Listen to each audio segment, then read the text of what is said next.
Hi everyone, I'm Josh Keller, Program Director here at Family of Hands, and today I have someone I would like you guys to meet. This is Stephanie. Can you tell us a little bit about yourself? Hi, I'm Stefanie Del Rio. So I am currently enrolled at Walden University.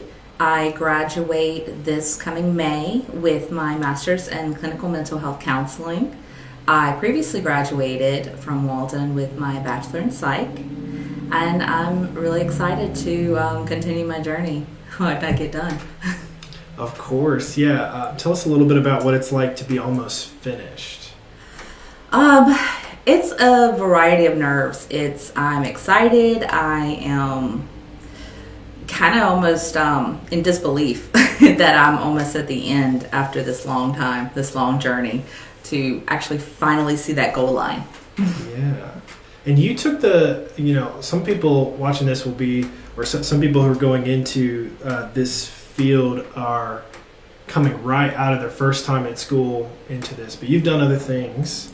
Tell us a little bit about why you chose to redirect and go for something like counseling. So when I first graduated high school, I went to school and got my LPN.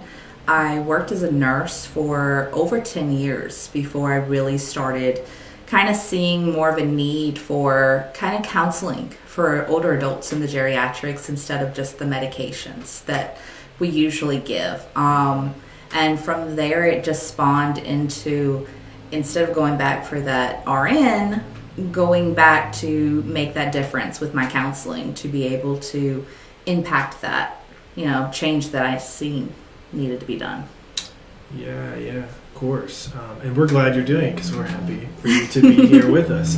I guess, that brings us to telling us a little bit about what it's like to intern with us. There might be other people who are thinking about making that career change, or people who are coming out of that 2 years-ish of school or longer, and they're looking for that practical place to get some practice.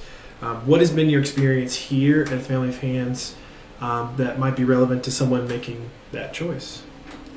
So anytime you go into a new environment, of course, you have some nerves, but I can say that here everyone was welcoming. It made me feel comfortable. It was definitely a different environment from being in the nursing home and long-term care, but within a week, I think everyone was so accepting, so comforting. You get the great advice, you get that great leadership that you need when you're, embarking on a new journey. Yeah. Yeah, absolutely. Well, we're really glad to have Stephanie with us. We have as well some other counselors here. So if you are a student who is looking for opportunities to learn, Family of Hands is a great place to do that. And I guess, last question, Stephanie, what would be, let's someone's about to make that choice, what would be some advice you would give someone who's about to start their practicum? In regards to if you're about to start your practicum, really kind of think about, this is just what I did. So, everyone's different, of course, but really thinking about how you want your journey to be. And because of the fact that I did start this journey wanting to work with older adults, but now being in the journey, I love working with adolescents. I love working with younger adults. So you can actually get a lot of variety here, so it's not just that set that you think. Yeah, lots of different opportunities. Yeah. For sure. And for those of you who may be watching this and are just thinking about getting counseling, Stephanie's here. She's one of our counselors. There's other counselors here as well who would be happy to see you, happy to work with you, and we look forward to hearing from each of you for whatever reason. Thank you, guys.